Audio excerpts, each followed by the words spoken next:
tardes.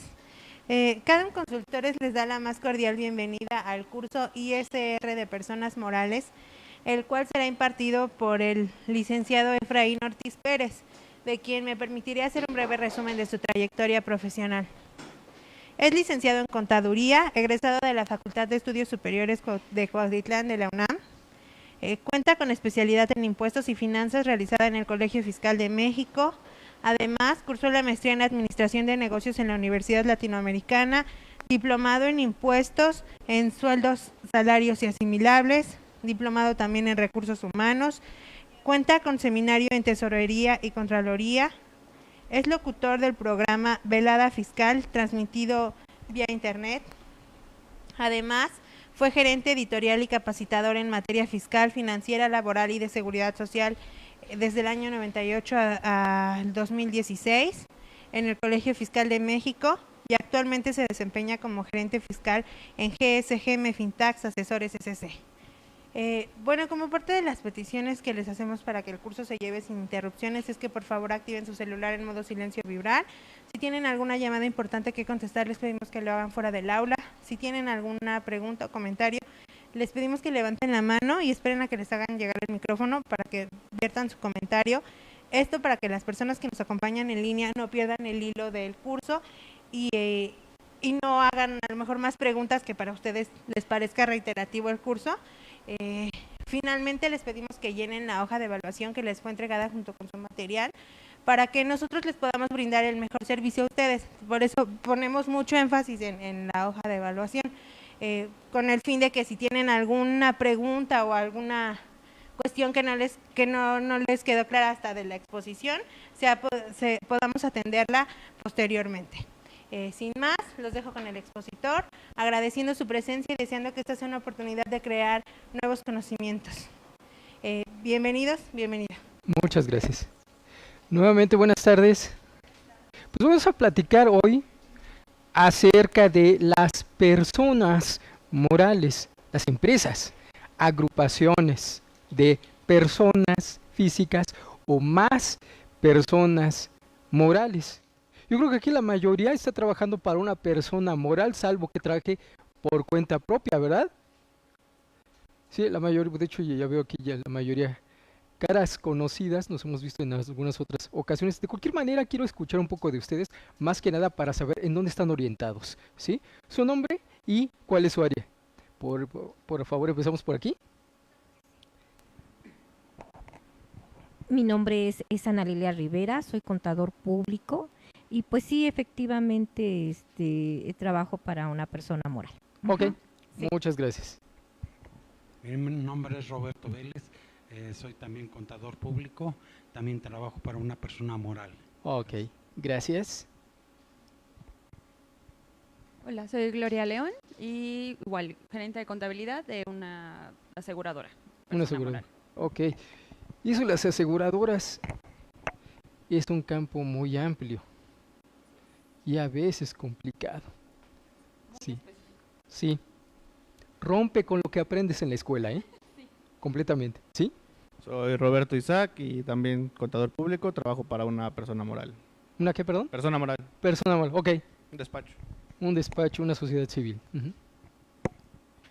Soy Erika Leal, estoy en el área de fiscal en un grupo corporativo. Un grupo corporativo. O sea, tú ves varias empresas. Así es. Ok, perfecto. Soy Patricia Valencia, contador público y también trabajo para una empresa que se dedica a la fabricación y venta de estructuras metálicas. Persona moral. Ok. Ana Victoria Cruz Martínez, para persona moral y una agencia de viajes. Una agencia de viajes, una prestadora de servicios. Hay buenas expectativas con este gobierno, espero se cumplan. Esperemos que sí. Hasta allá atrás. Buenas tardes, mi nombre es Ixel Jiménez y igual para una persona moral. Ok. Buenas tardes, Marco Fernández, trabajo en despacho, me especializo en personas físicas, pero el tema de personas morales me interesa. Claro que sí, es muy interesante, a final de cuentas. ¿Sí? Buenas tardes, mi nombre es Sandra Cuevas y trabajo para un despacho contable. Ok, gracias. Buenas tardes, mi nombre es Viridiana Martínez y trabajo para un despacho contable. Ok. Buenas tardes, mi nombre es Silvia Jiménez y trabajo en el área de tesorería en un corporativo. También muchas personas morales agrupadas. ¿Alguien de ustedes ve bueno, lo que hoy es integración, que antes era consolidación? Que es un tema muy dado para los grupos corporativos, que ya le quitaron mucho de atractivo. La mayoría se iba por la consolidación con la intención de diferir el impuesto y buscar alguna manera de planeación fiscal. Le quitan lo atractivo, ahora le llaman integración, que es lo mismo que la consolidación, con otras reglas un poco más específicas para impedir esto de el diferimiento del impuesto y te vas a tantos años y al final no lo pagan. Buscan mecanismos, crean más empresas perdedoras casualmente. No sé por qué alguien abre una empresa para perder, pues ahí está la razón, ¿sí? Finalmente hay un beneficio que no debería, pero lo hay, ¿ok? Bueno, pues vamos a comenzar. Primero, porque tenemos que partir desde aquí. ¿Qué es una persona moral? ¿Quién nos define qué es una persona moral o dónde vamos a tener el contexto de una persona moral?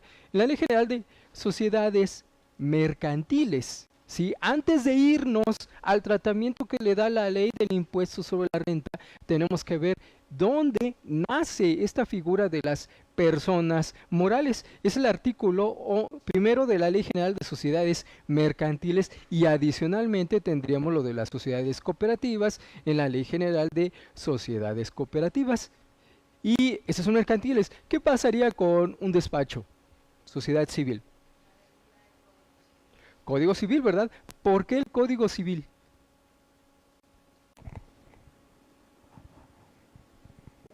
Oh, es correcto, es Código civil, pero ¿por qué el Código civil? Y no es, ¿por qué no está aquí en la Ley General de Sociedades Mercantiles? No está considerada dentro de las actividades comerciales Así que es. enlista la Ley General de Sociedades Mercantiles. Efectivamente, de alguna manera sí, pero porque lo prestan personas. Una sociedad civil, ya sea de contadores, de abogados, de arquitectos, de ingenieros, agrupaciones de este tipo, las cámaras y demás, son agrupaciones de personas. Por eso son sociedades civiles y por su propio nombre lo regula el Código Civil. No buscan, o la intención, no buscan una actividad de lucro, entre comillas. Porque quien abre una empresa, un negocio, una agrupación, es para ganar dinero, ¿no? Incluso si yo quisiera abrir una escuela, les voy a cobrar. De eso voy a vivir.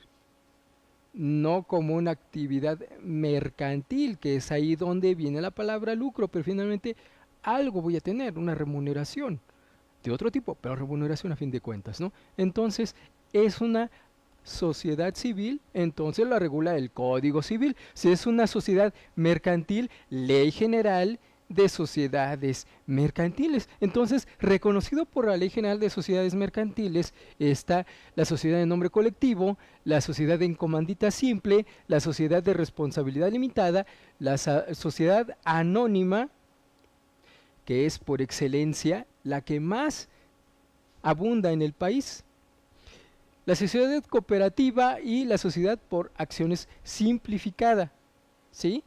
La mayoría de esta es la nueva sociedad, que puede no haber sociedad, pero es una sociedad. Es como cuando digo mí mismo. Eso ya estaba aprobado durante el sexenio de Peña Nieto, las sociedades unipersonales. No es nuevo, aquí en el país sí. Viene de origen español y argentino. Ahí ya hay sociedades unipersonales, que es lo mismo que una persona física desarrolla actividades empresariales, exactamente lo mismo, pero ahora a través de un organismo donde él puede ser el único socio. Entonces, por eso digo, una sociedad donde no hay sociedad, pero es una sociedad, porque hay un texto aquí que lo reconoce. Sociedad por acción simplificada. ¿Y falta alguna que sea mercantil?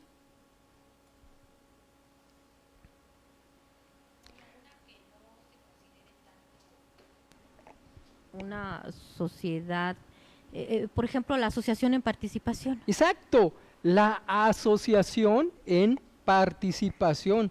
Se asocian y participan de los beneficios, pero no está aquí enlistado, ¿verdad? La Ley General de Sociedades Mercantiles sí le dedica un capítulo para asociaciones civiles, pero no está aquí enlistado porque no es una sociedad mercantil, no es una persona moral. Y si buscan en la ley del impuesto sobre la renta, ahorita lo vamos a ver, va a adicionar, así es, incluso le da una definición para efectos de la ley del impuesto sobre la renta, porque no lo hay. Sin embargo, existe. ¿A través de qué? ¿Han manejado alguna asociación de participación? A través de un contrato que en forma simulada o figurada, mejor lo quiero decir así, haría las veces de acta constitutiva. Si nosotros creamos una sociedad mercantil, una persona moral normal, incluso una sociedad civil, una sociedad cooperativa, nos agrupamos y la constituimos a través de un acta constitutiva, que sería algo así como su acta de nacimiento, ¿no? Y bueno, si el acta de nacimiento sería como el acta constitutiva, entonces el contrato sería algo así como la fe de bautizo, ¿no? De una asociación en participación, ¿sí? Así es como está reconocido. Y de hecho, para fines del impuesto sobre la renta, sí se tienen que dar de alta. Hay un RFC, una clave del Registro Federal de Contribuyentes, hay pagos provisionales y hay una asociación, que son las personas que firman el contrato y que le dan vida a esa asociación en participación. ¿Ok? Buenas noches. Quedamos que nos dices tu nombre y nos cantas una canción, por ser el último en llegar. Otros ya lo hicieron. Ok, gracias, bienvenido. Ok, la mayoría de estos nombres, aunque están en un texto de una ley vigente, la mayoría ya no tenían uso. Prácticamente estaban muertas. Hace poco, bueno, no hace poco, hace algunos años, volvieron a darle uso, volvieron a ponerlas en circulación a través de una... híjole, a veces no me gusta decir planeación, ni simulación, ni nada, pero cuando quitaron el beneficio de la deducción para efectos del outsourcing, antes de que se reconociera en la Ley Federal del Trabajo, la mayoría creaba empresas de este tipo. ¿Para qué? Para que ahí se agruparan los trabajadores y en esa agrupación se les pagara vía alimentación y se les diera un tratamiento vía civil para la alimentación, aunque aquí estuvieran constituidos como una sociedad mercantil, ¿sí? O sea, ya estaban en desuso, salvo por ese detalle. Incluso hay un tipo de sociedades locales a nivel estatal que están constituidas en Yucatán, las sociedades universales, que no están aquí, pero están a nivel local. Y a los agrupados de esas sociedades universales les pagan vía alimentación. Y en su momento, cuando la ley del impuesto sobre la renta no estaba limitado el concepto de alimentación, cualquiera podía crear una sociedad de ese tipo, meter ahí a todos los trabajadores, pagarles concepto de alimentación exento para el trabajador, deducible completamente para la empresa, y se brincaban todos aquellos gravámenes, por ejemplo, el seguro social. Y los daban de alta con el mínimo, como que de cuates, ¿no? Te meto al seguro social para que veas que no te estoy desamparando, entre comillas. Pero bueno, son estas empresas las que en texto de la ley están reconocidas, operen o no. Hace falta una depuración en la Ley General de Sociedades Mercantiles, pero si a alguien se le ocurre abrir una sociedad de este tipo, todavía lo pueden hacer. Ahora sí, primero que nada, vamos a ver el impuesto sobre la renta. ¿Pero qué es renta? ¿En qué parte de la ley del impuesto sobre la renta me dice lo que debo de entender por renta? Actualmente la ley no tiene la definición de un ingreso por renta. Si nos vamos por supletoriedad al Código Fiscal de la Federación, tampoco lo define. Nos vamos al derecho común, al Código Civil, tampoco lo define. Títulos y operaciones de crédito, sociedades mercantiles, ninguna lo define. Entonces nos regresamos a lo básico, nos vamos al diccionario real de la lengua española y renta se refiere a patrimonio, relativo a patrimonio. Y una definición que sí estaba incluida en la ley del impuesto sobre la renta hace ya muchos años, por ahí de los 70s, ya tiene tiempo, esta definición de renta decía que va a gravar aquello que incremente el patrimonio del contribuyente en positivo o que evite su erogación, ¿sí? Esa es la definición de renta, esté o no en la ley. Ahora, ¿cuál es la estructura de la ley del impuesto sobre la renta? Que ya quedamos que no tiene definición de lo que es renta, pero tiene una estructura válida. Es la única que tiene esa estructura. Si ustedes van a la ley del IVA, no hay diferencia entre persona física y persona moral. Cuando existía la ley del IETU tampoco había diferencia.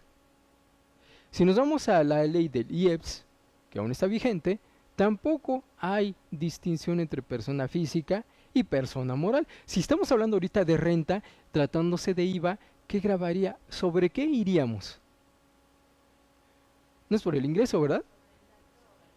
Los actos o actividades, tanto el IEPS como el IVA, en ambos casos graban actos o actividades. No importa a quién le impacte, ¿sí? Entonces se dice que es un impuesto de tipo indirecto. Renta es de tipo directo. ¿Por qué es de tipo directo? Porque es un impuesto directo.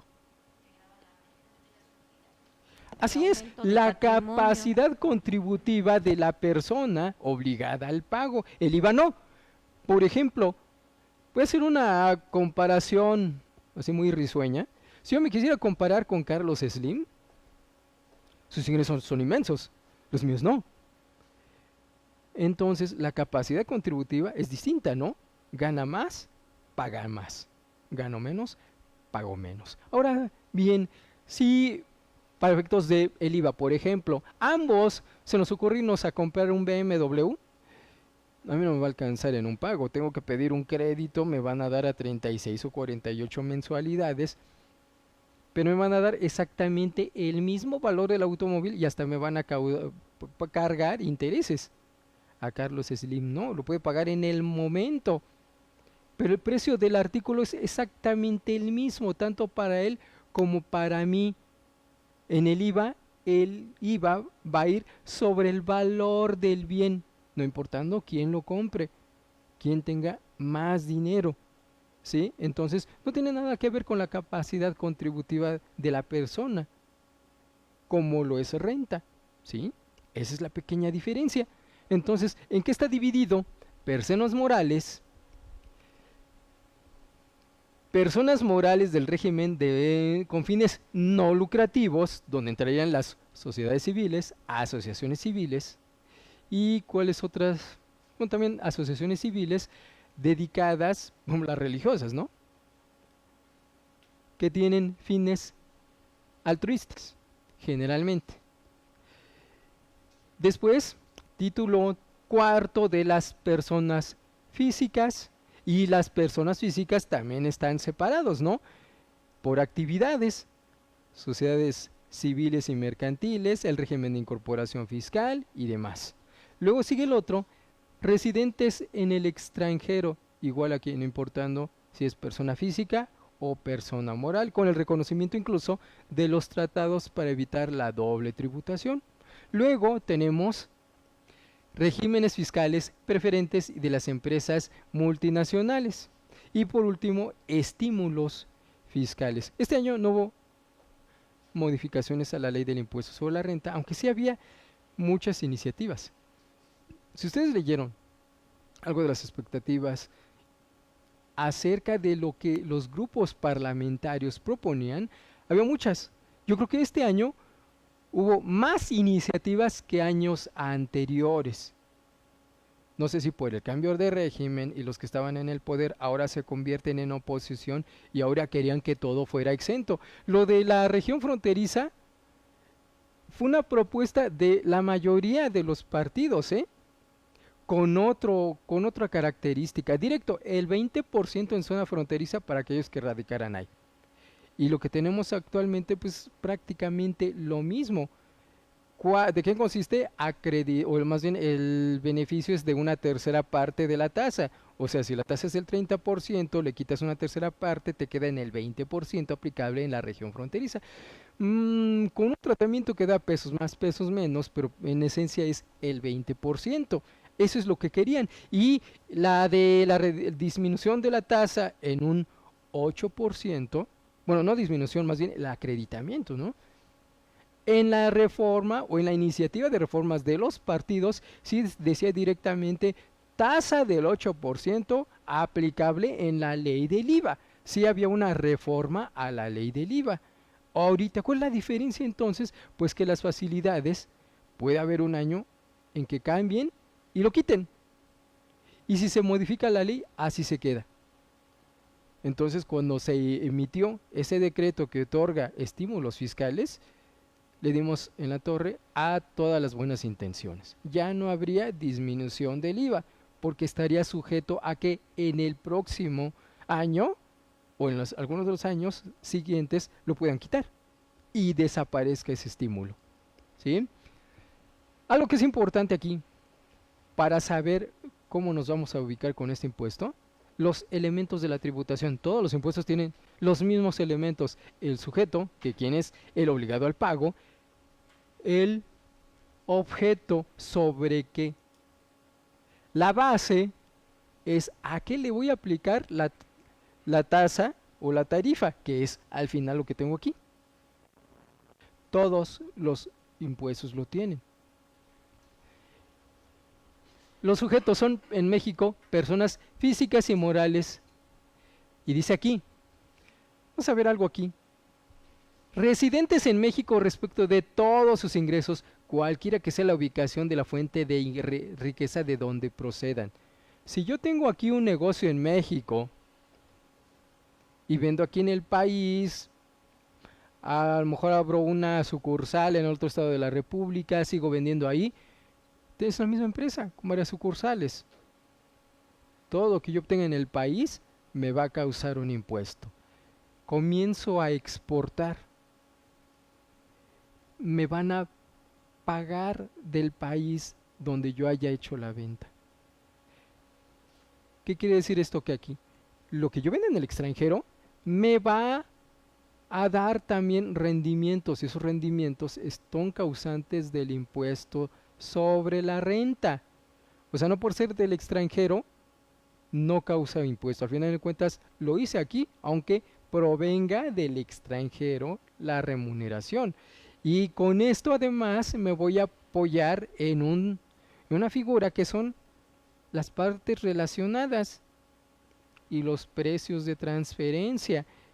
Anteriormente, ya saben que para planeación fiscal no hay límites en la imaginación. Digo, si yo no puedo evitar pagar el impuesto por las ventas que haga el extranjero por las exportaciones, bueno, le hago así.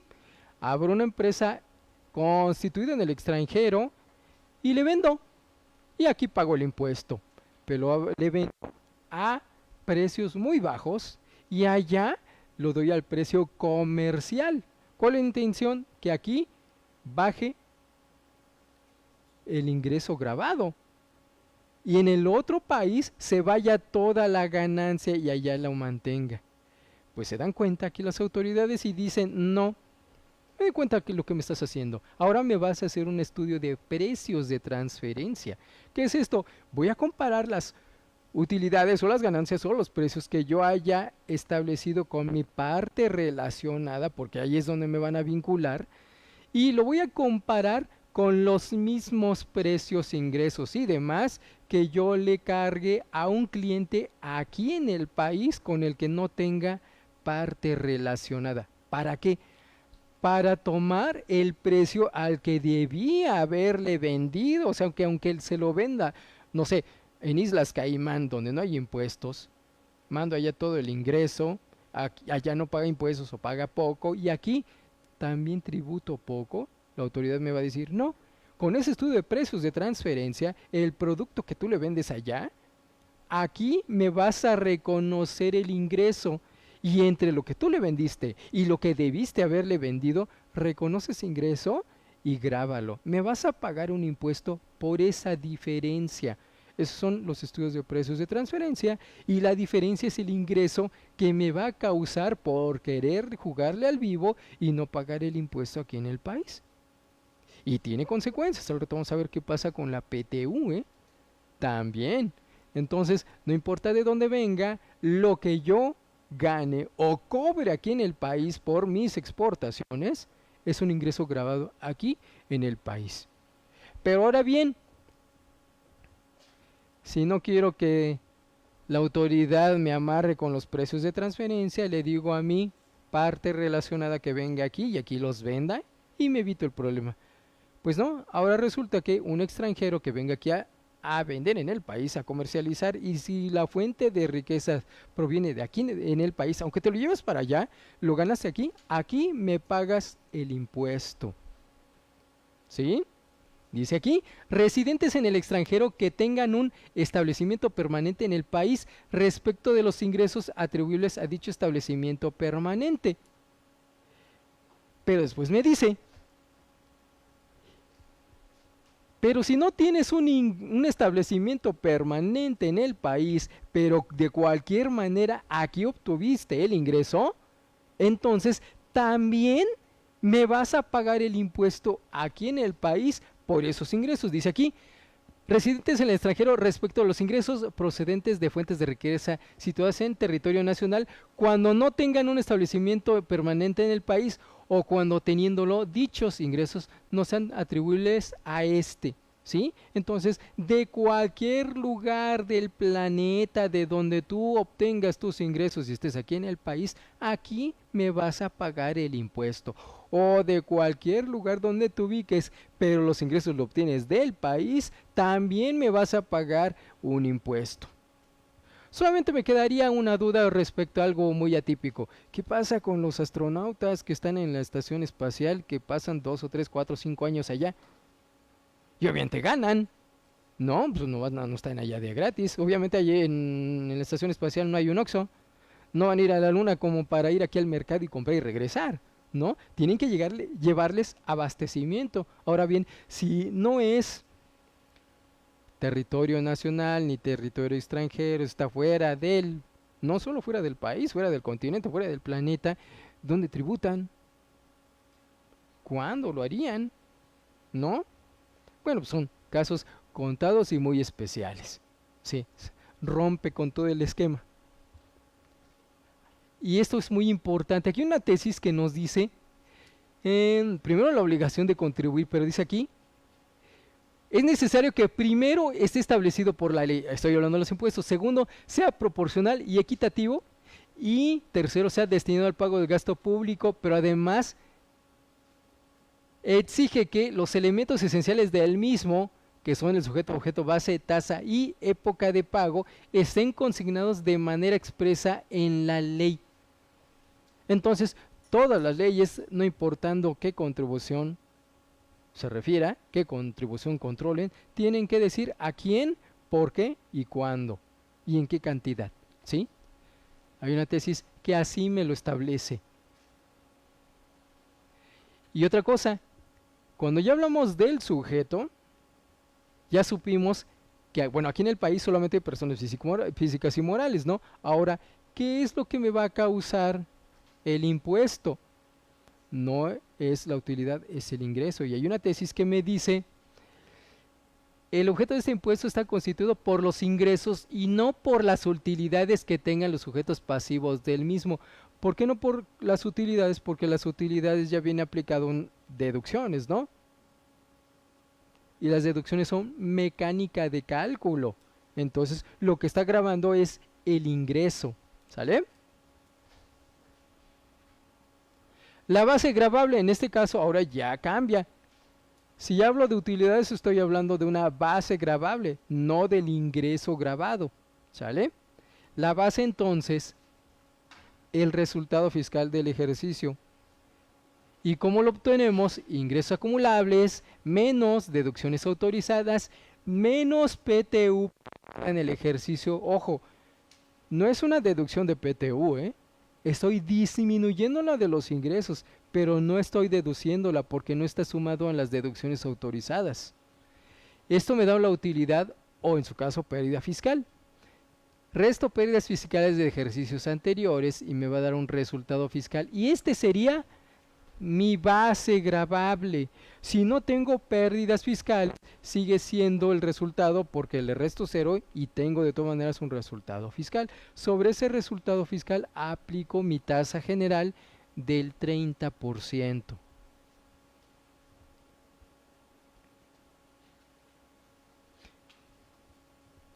Vamos a ir ahorita a hacer algunos cálculos para ir explicando cada uno de estos procedimientos. Pero antes de llegar a este último, que es el cálculo del impuesto del ejercicio,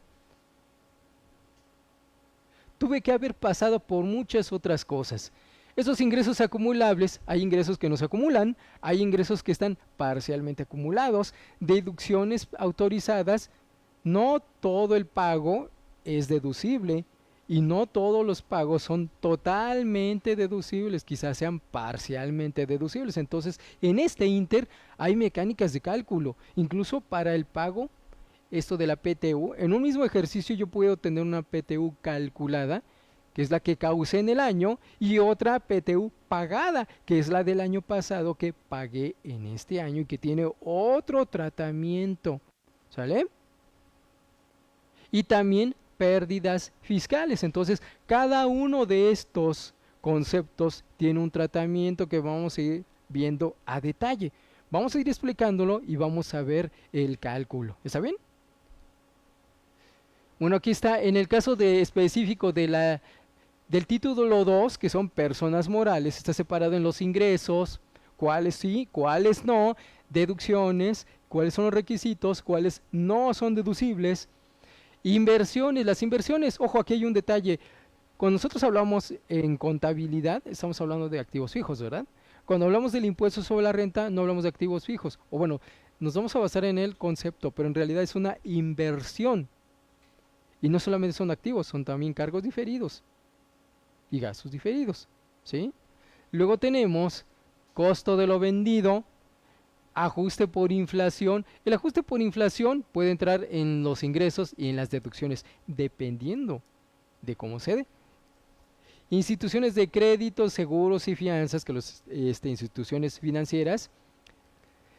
Las pérdidas fiscales, el régimen opcional para grupos de sociedades. Fíjense eso es lo que antes era la consolidación fiscal, o llamada grupos integrados. Coordinados, que son empresas de transporte, actividades agrícolas, ganaderas y silvícolas, llamados también el régimen primario. Y por último, obligación de las personas morales. ¿Sale? Esa es la mecánica, ya lo dijimos, de cómo calcular un resultado fiscal. Y ahorita vamos a entrar a detalle cómo llego a ese resultado fiscal. Casos específicos y muy especiales. Por ejemplo, la liquidación. Una persona moral se entiende, incluso en las normas de información financiera, los postulados básicos actuales y lo que anteriormente para los contadores, que ya tenemos algunos años, los llamamos principios de contabilidad generalmente aceptados, ¿sí? Y que bajo la vieja escuela, algunos maestros de antaño se equivocaron, hicieron algo incorrecto, nos trataron los principios de contabilidad generalmente aceptados como lo básico, se les olvidó que en su momento había boletines que muchos no lo veían y que hoy llamamos normas de información financiera, que son también los mismos boletines enriquecidos, mejorados, cambiados, actualizados y ahora llamados normas de información financiera, y lo que anteriormente llamamos principios de contabilidad generalmente aceptados, hoy están agrupados en lo que llamamos postulados básicos, que es lo mismo, pero ya no le hacen mucho caso. Ahora lo importante es hablar de las normas de información financiera, ¿sí? Entonces, esas normas de información financiera también entre sus principios postulados o llamados es que el negocio se encuentra en marcha. Postulado de negocio en marcha. En materia fiscal, hasta que no se presente la liquidación, el inicio de la liquidación, las sociedades se consideran existentes. Tanto es así que si yo efectúo la parte mercantil, pero no la parte fiscal que es central en la liquidación, la autoridad me puede requerir los pagos provisionales cuando deje de hacerlos. Así de simple. Porque tengo que estar manteniéndome efectuando los pagos. ¿Por qué tengo que estarlos haciendo si la empresa entró en liquidación? Porque en este inter sigue realizando actividades de liquidación, de pago y hasta de cobranza, y esa cobranza sigue siendo un ingreso, ¿no? Y si, por ejemplo, incluso si yo hago un pago en especie, una dación en pago por, no sé, no tengo suficiente dinero, pero tengo activos y tengo deudas que por mi financiamiento ya no las puedo pagar, entrego a cuenta un activo fijo, por decir, no sé, un edificio. El hecho de entregar un edificio, sí, estoy entendiendo que estoy desprendiéndome de algo, ¿sí? ¿Sería una venta?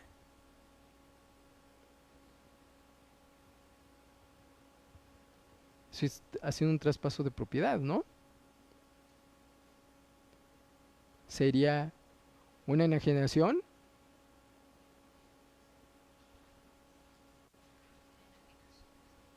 Fíjense, porque también tenemos que entrar en estos conceptos. Una enajenación es un traspaso, ¿verdad?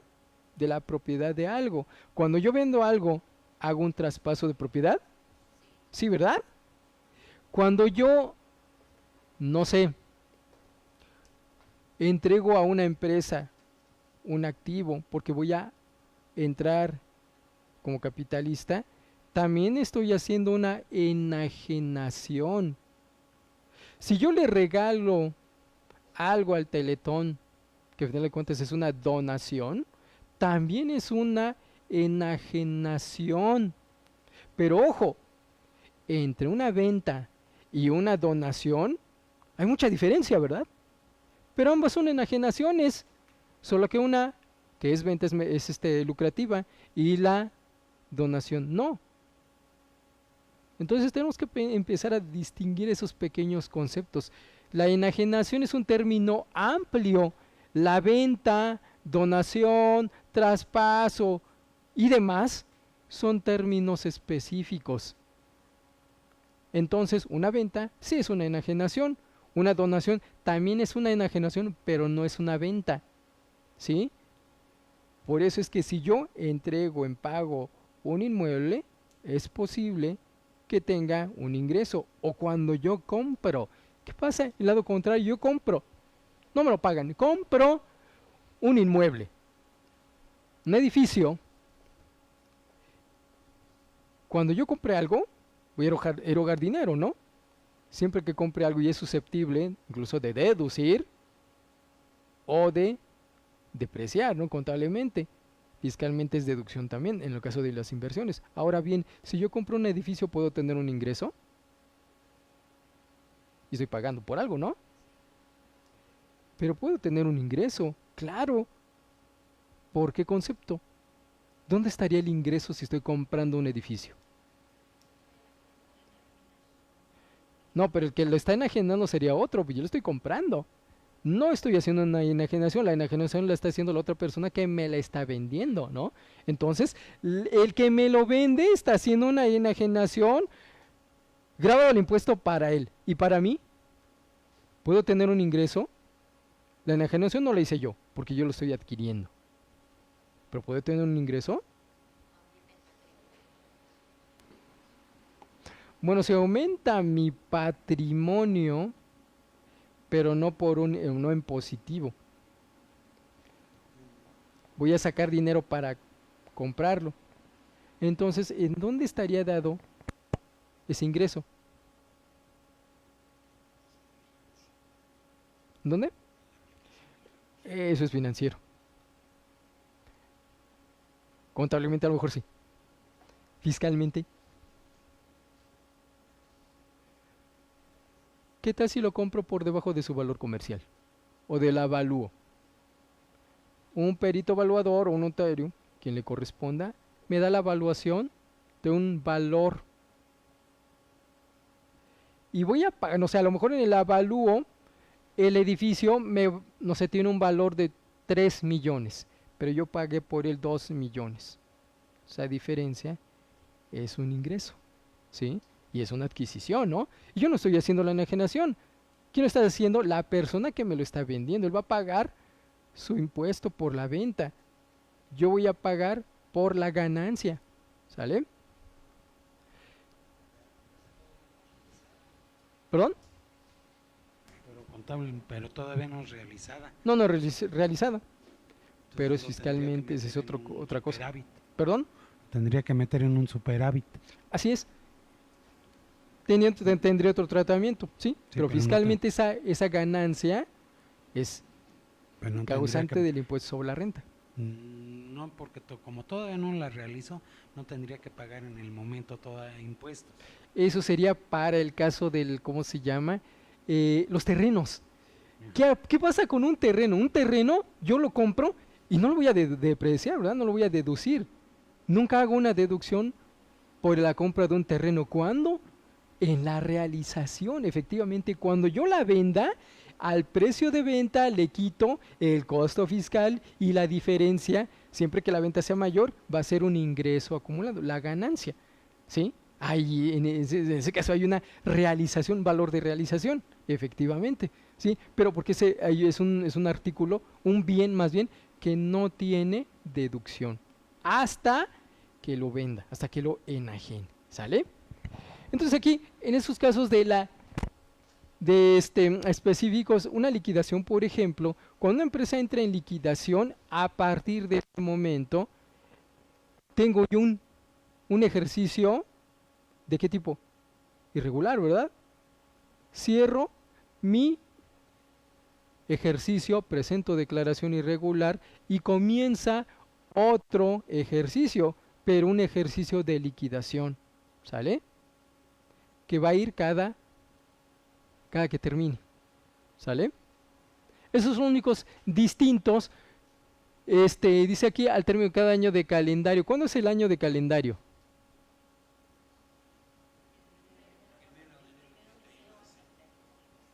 El que termina al 31 de diciembre, ¿verdad?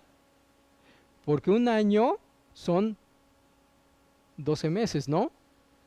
De un mes, por ejemplo, de abril a otro mes de abril hay un año, pero un año de calendario es incluso entre esos 2 meses hay un año de calendario, ¿no?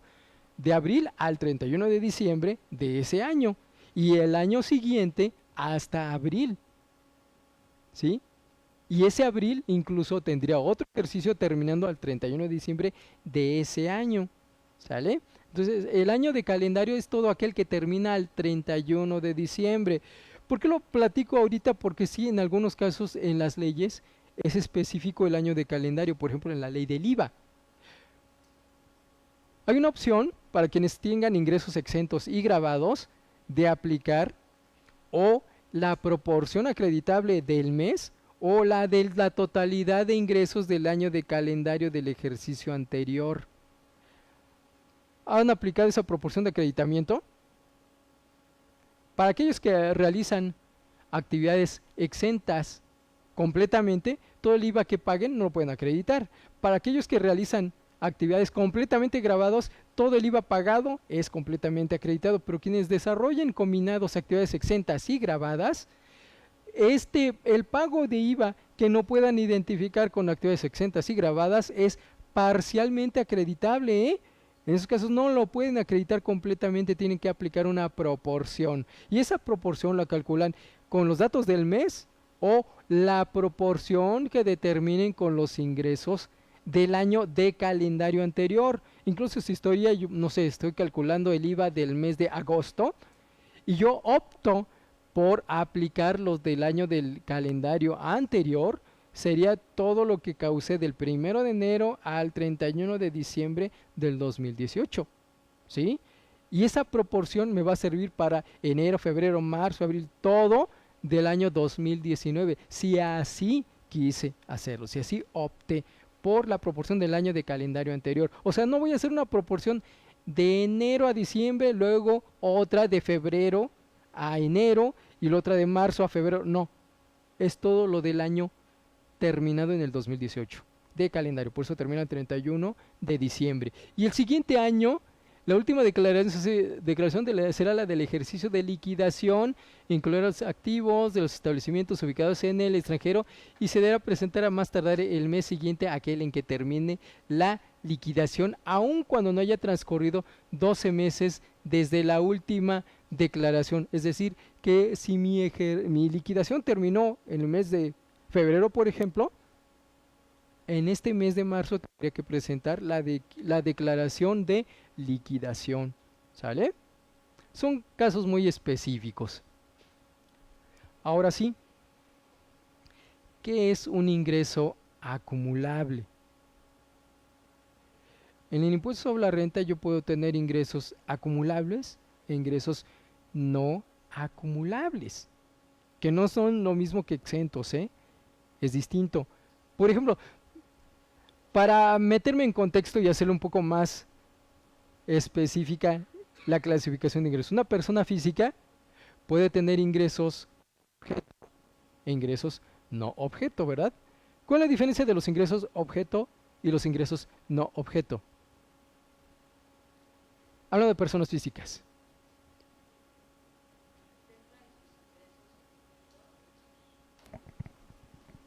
Dentro de sus ingresos objeto pueden haber ingresos exentos y los no objeto simplemente no suman a los ingresos de la persona física. Luego entonces, lo que la ley no contempla son ingresos no objeto, ¿sí? Si por ejemplo estoy hablando de una persona física y ahorita que viene la declaración de personas físicas, si a mí me otorgan herramientas de trabajo y me las puedo llevar incluso, esas herramientas de trabajo son una obligación del patrón para que yo desarrolle mis actividades. Yo puedo tener mi propia herramienta, pero el patrón está obligado a dármelo. Entonces, esa herramienta no es un ingreso. Sí es un beneficio para el trabajador, pero no es un ingreso. Entonces, es un ingreso no objeto de la ley, ¿sí? Ahora están los ingresos objeto, que son los que la ley señala causantes del impuesto. Y ahí sí vienen todo lo que puede obtener una persona física, en este caso también una persona moral.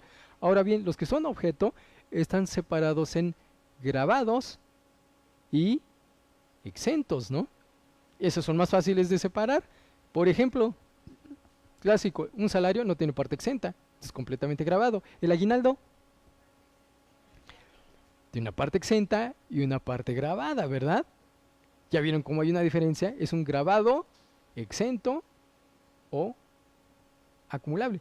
Ahora, lo que es gravado, ¿han visto el cálculo o un formato de los anteriores 37 donde teníamos nuestros ingresos y nuestras retenciones? En el caso de personas que son separadas de su trabajo, los liquidados, los liquidan y les hacen un cálculo del impuesto. Y viene un impuesto a los ingresos acumulables y otro impuesto a los ingresos no acumulables. Entonces, los ingresos acumulables tienen otra clasificación, ¿sí? Junto con acumulables y no acumulables están dentro de los gravados.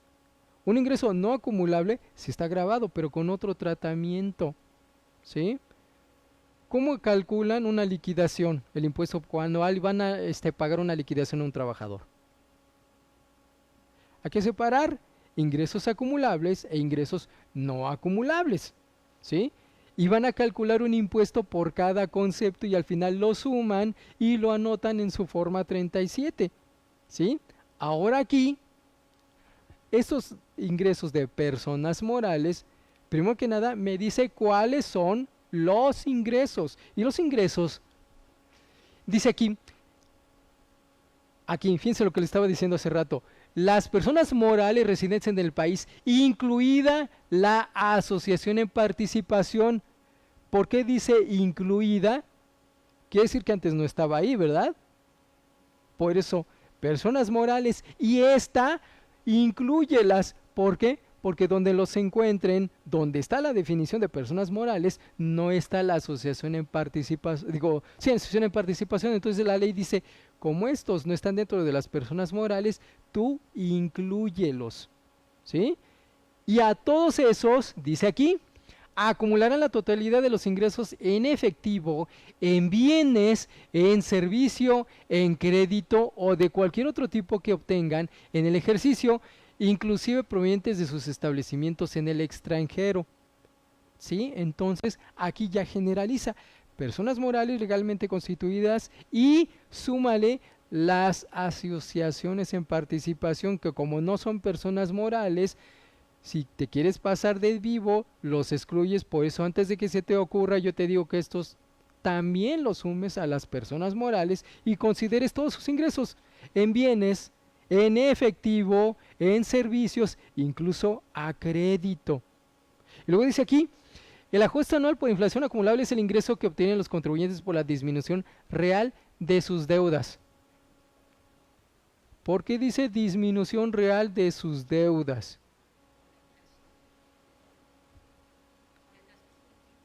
El transcurso del tiempo, y para esos valores monetarios van a sufrir un, por decir así, desgaste, que es la inflación.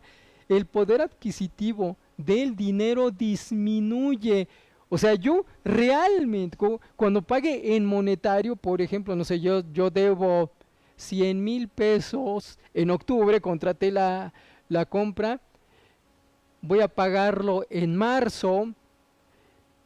Si le tomo en cuenta cómo ha aplicado la inflación a esas compras, el poder adquisitivo que yo tenía en octubre del 2018 no es el mismo que tengo ahora en marzo 2019, ¿no? Se supone que si la inflación se incrementa, va disminuyendo mi poder adquisitivo, el valor del dinero disminuye, pero si la venta fue de 100,000 pesos en octubre del 2018, hoy sigo pagando los 100,000 pesos, entonces mi deuda no va a disminuir. Pero entonces, ¿por qué me dice disminución real?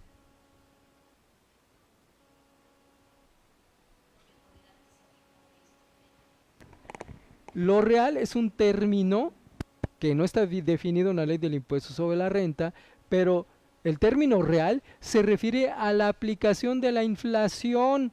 El poder adquisitivo aplicado al valor de dinero en el tiempo es el valor real.